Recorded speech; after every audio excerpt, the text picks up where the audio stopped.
Bem-vindos a mais uma aula de raio-x física radiológica, voltada especificamente para alunos do curso de radiologia médica. A constituição da ampola. Quando você vai realizar os seus exames na sala de exame, tá certo? O princípio básico que o técnico deve saber é o seguinte: de onde estão partindo os raios-x, como são formados os raios-x, tá? Então, essa aqui não é um desenho, é uma ampola real, tá? Aqui nós temos o anodo, aqui está demonstrado o rotor, ou seja, nós podemos já identificar que esta ampola usa um anodo de prato giratório. E aqui nós temos o catodo, que é o filamento, nós vamos ver mais à frente. E como que eu vou saber, na hora de um exercício, na hora de uma prova, quem é o anodo e quem é o catodo? Como eu já disse, anodo, é só você lembrar aqui dessa dica, A de alvo, ou seja, quem vai ser atingido, quem vai receber. Então, o lado que está recebendo, que está sendo atingido pelos elétrons é o anodo. E quem está lançando, acelerando os elétrons é o catodo, ou seja, catodo é o local de onde partem os elétrons, ok?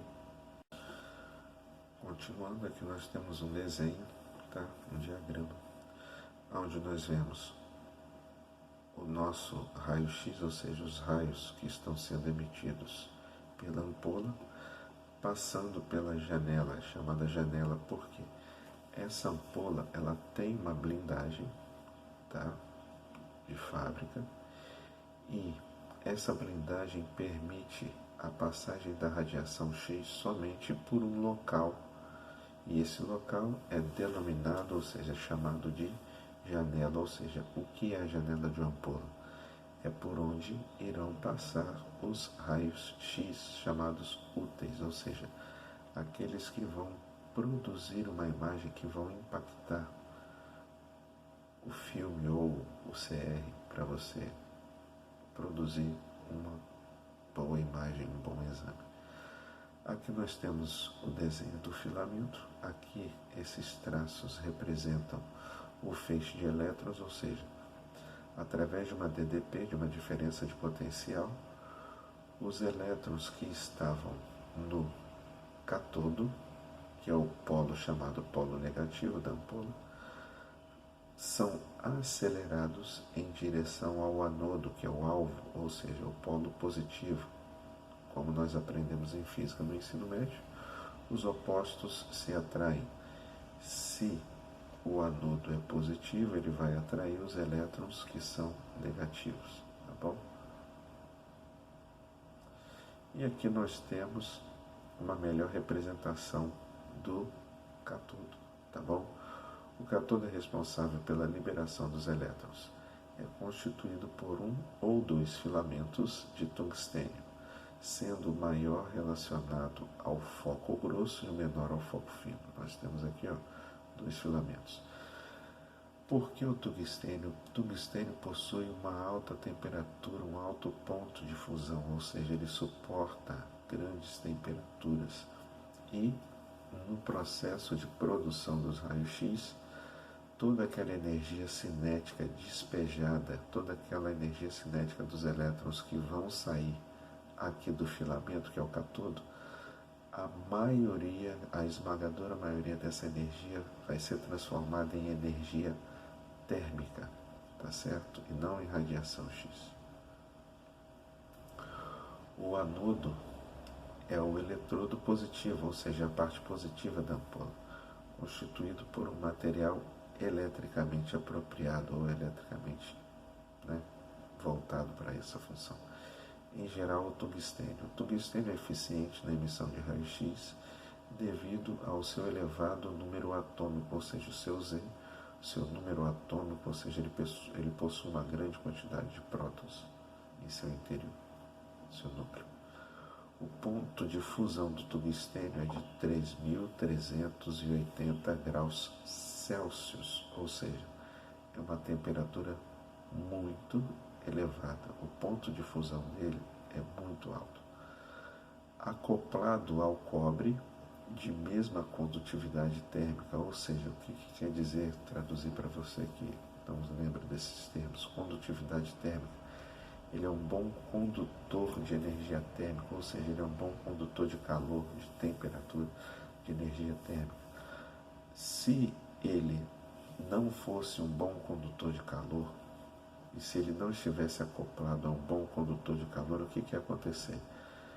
Nós correríamos o risco de a energia cinética transformada em energia térmica atingir ou ultrapassar o ponto de fusão do tungstênio. Aí a ampola iria derreter, ou entre aspas, falando a grosso modo popularmente, queimar a ampola, tá? Porque você ia pegar e destruir o anodo, tá certo? Então, obtendo uma rápida dissipação de calor. Isso aqui é muito importante. O anodo pode ser fixo ou giratório. E essa classificação está diretamente relacionada com a mobilidade e potência do equipamento. Os aparelhos mais potentes e fixos são geralmente constituídos de tubos com anodos giratórios, salvo em alguns casos. E aí, nesse processo no qual os elétrons atingem o anodo, no interior do anodo vai ocorrer uma das coisas que ocorrem no interior do anodo, é isso aqui, a formação ou criação de raio-x característico. O que é raio-x característico? Quando ocorre uma captura eletrônica, o outro processo que retira elétrons da eletrosfera do átomo, a vacância, ou seja, a vaga, tá? O elétron, ele tinha a sua posição, ele tinha um local aqui na sua órbita da eletrosfera. Esse elétron, por algum motivo, ele é ejetado, ele é retirado da sua posição. Então, aonde estava este elétron, é gerada uma vacância, ou seja, cria-se uma vaga aqui. Então, nós vamos ver ali depois que os elétrons das camadas mais externas, eles vão começar a mudar de nível energético, vão mudar de camadas, ou seja, se nós perdemos esse vai vir para cá, esse vai vir para cá e assim por diante. Ao passar de um estado menos ligado para outro mais ligado, por estar mais interno na estrutura eletrônica, o excesso de energia do elétron é liberado por meio de uma radiação eletromagnética, cuja energia é igual à diferença de energia entre o estado inicial e o estado final.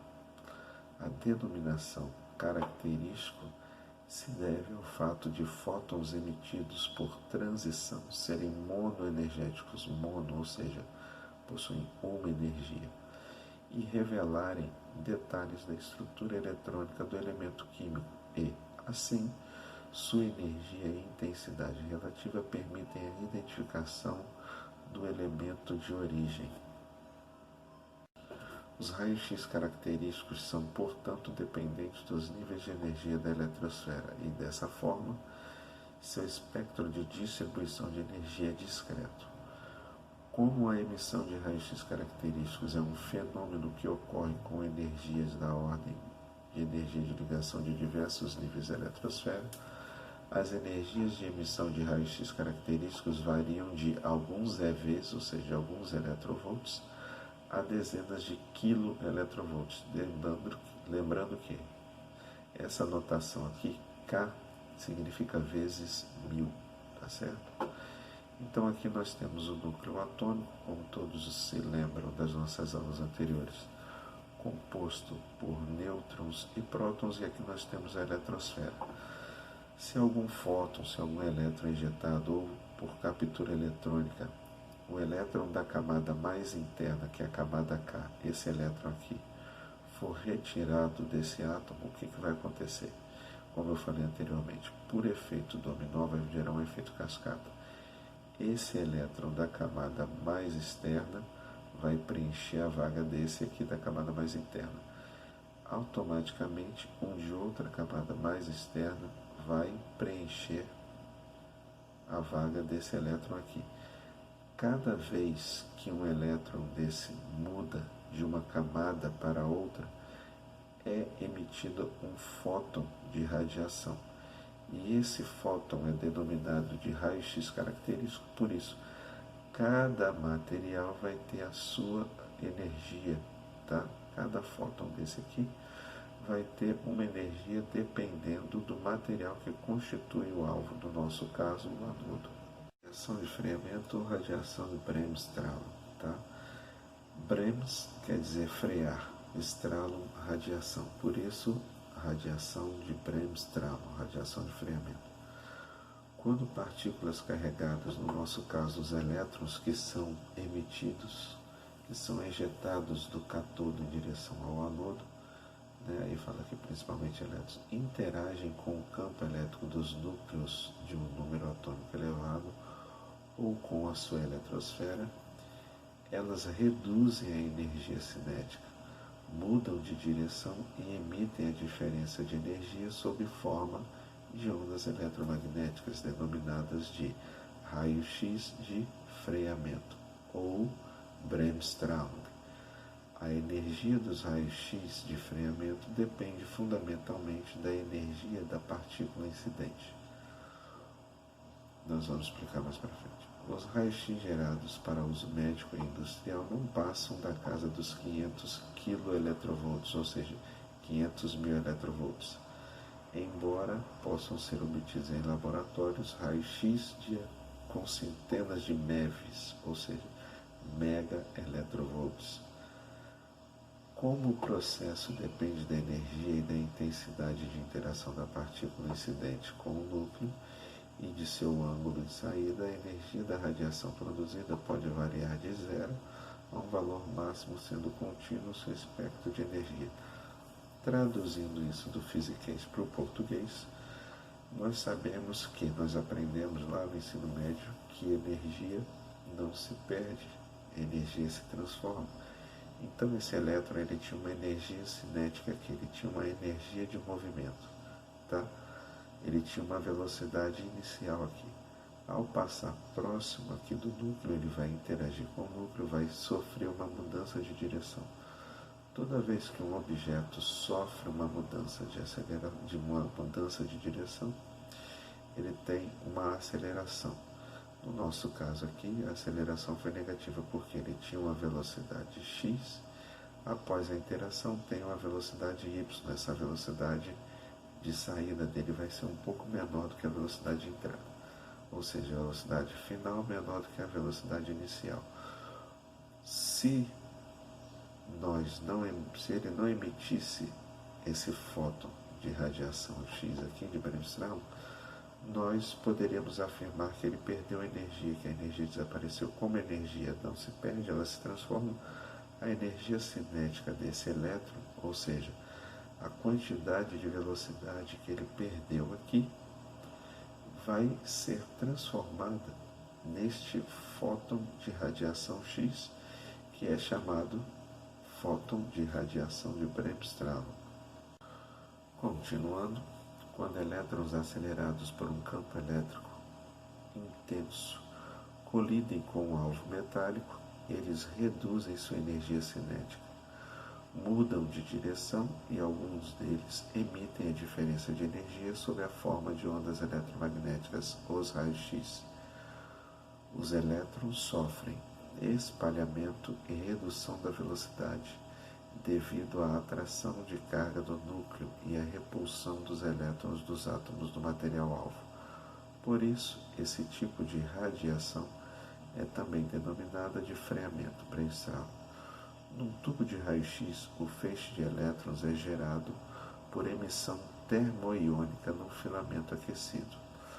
O campo elétrico é obtido aplicando-se uma alta voltagem entre os terminais do tubo de raio-x, onde o alvo metálico, ou seja, o anodo, é polarizado positivamente e o filamento catodo negativamente. A emissão de raio-x só ocorre, obviamente, quando estiver ligada a alta tensão. Quanto maior a tensão aplicada ao tubo, maior será a energia dos raios-x gerados e maior também o seu poder de penetração. Aumentando-se a corrente, aumenta-se a intensidade do feixe.